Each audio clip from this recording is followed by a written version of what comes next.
आज हम बनाने वाले हैं बहुत ही मज़ेदार और टेस्टी छोले भटूरे।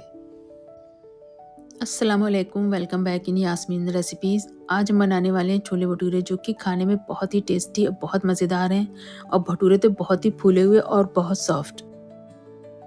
आज मैं आपको भटूरे बनाने की कई ट्रिक्स बताऊंगी। वीडियो को आप एंड तक देखिएगा, आपके भटूरे ज़रूर फूलेंगे।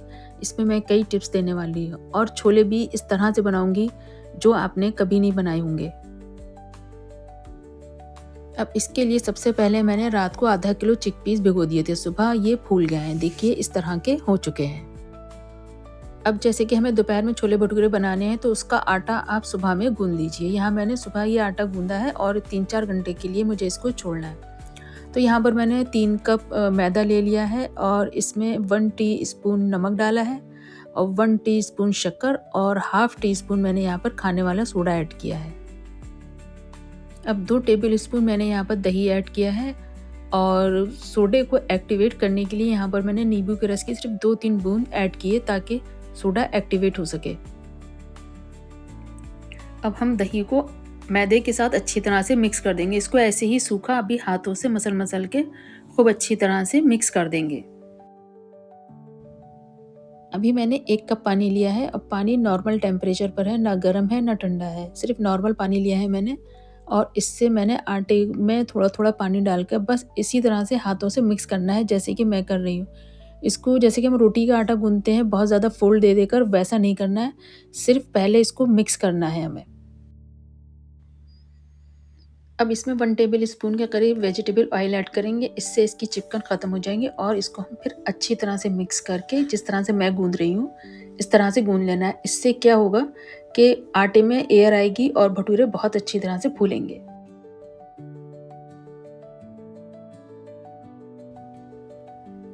अब मैंने इस तरह से गूंदने के बाद इसको क्लिंच फिल्म से रैप करके रख दिया। आप चाहें तो हल्का गीला कपड़े से भी ढक के रख दीजिए और अब इसको 3-4 घंटे के लिए हम छोड़ देंगे।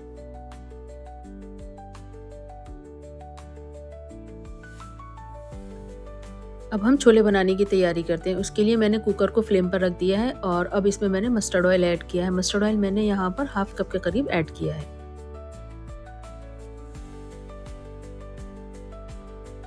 जब ऑयल गर्म हो जाएगा तो यहाँ पर मैंने 1 टीस्पून जीरा ऐड कर दिया है।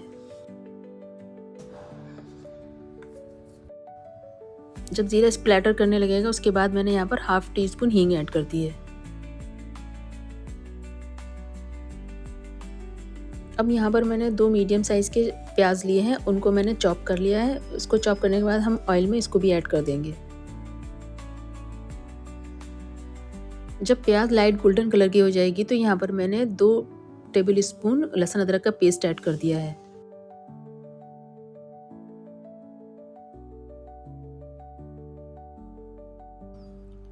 इसके बाद कुछ पाउडर मसाले यूज़ किए हैं जिसमें मैंने 2 टेबल स्पून धनिया पाउडर लिया है, 2 टीस्पून लाल मिर्च पाउडर लिया है, 1 टीस्पून गरम मसाला और 1 टीस्पून हल्दी पाउडर और 2 टीस्पून मैंने कश्मीरी लाल मिर्च और 2 टीस्पून मैंने नमक लिया है। इन सब मसालों को मिक्स करने के बाद यहाँ पर मैंने 2 बड़े साइज़ के टमाटर लिए, उनको भी चॉप करके वो भी यहाँ पर मैंने ऐड कर दिया है। अब इन सब चीज़ों को ऐड करने के बाद हम मसाले को भून लेंगे। टमाटर को ऐड करने के बाद मसाले में मॉइस्चर आ ही गया है। अगर फिर भी कम पड़ता है मसाले को भूनते वक्त तो आप थोड़ा थोड़ा पानी डाल करके भी मसाला भून सकते हैं। और मसालों को तब तक भूनना है जब तक कि ऑयल सेपरेट नहीं हो जाता है। मसालों को भूनने के बाद अब हमने जो चने भिगा के रखे हुए थे वो हम यहाँ पर ऐड कर देंगे। मैंने चने को अच्छी तरह से मिक्स कर दिया है मसाले के साथ। इसके बाद मैंने 6-7 हरी मिर्चें चॉप करके रखी हुई थी, वो भी यहाँ मैंने ऐड कर दी हैं। आप अपने टेस्ट के अकॉर्डिंग कम और ज़्यादा कर सकते हैं। इसके बाद हमने यहाँ पानी ऐड कर दिया है। पानी मैंने आधा लीटर से ज़्यादा लिया है। आप इतना पानी रखिए कि चने अच्छी तरह से डूब जाएं। अब लिड लगाकर मैंने कुकर को फ्लेम पर रख दिया है और 1-2 विसल आने के बाद मैंने इसको बिल्कुल सिम पर कर दिया है। उसके बाद मैंने इसको आधा घंटे तक पकाया है। अब देखिए मैंने कुकर खोला है तो ये इस तरह से गल चुके हैं। अब हम चेक कर लेंगे कि चने हमारे कितने गले हैं। इसके बाद मैंने इसमें नींबू निचोड़ दिया है। अब मैंने इसमें चॉप्ड हरा धनिया ऊपर से ऐड कर दिया है गार्निशिंग के लिए।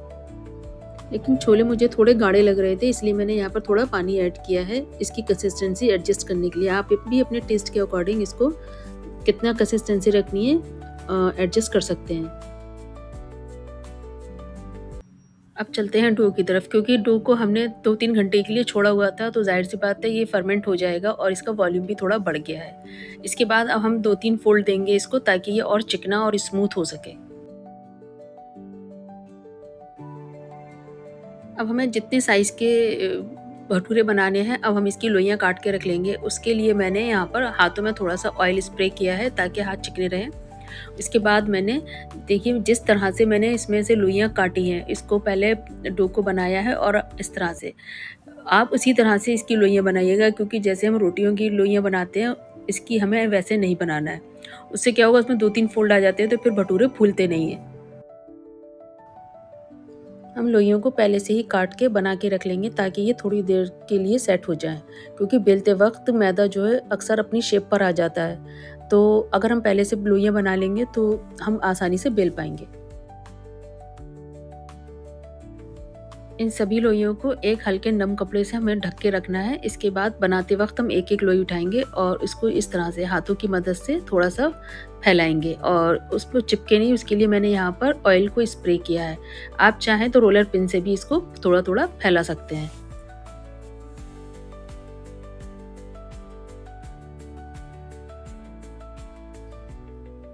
अच्छा, भटूरे फ्राई करने के लिए हमें एक बात का ख़ास ख्याल रखना है कि ऑयल को सबसे पहले हमें मैक्सिमम हीट तक लेकर आना है और उसको बहुत तेज़ गर्म करना है। तेज़ गर्म करने के बाद फिर हमें मीडियम फ्लेम रखनी है, और उसी मीडियम फ्लेम पर हमें भटूरों को इसमें डाल देना है। इसके बाद ये एकदम से फूलेगा और फिर इसको हमें फ्लिप कर देना है। इसी तरह से हम सभी भटूरे बना लेंगे और हम इनको गरम-गरम ही सर्व करेंगे।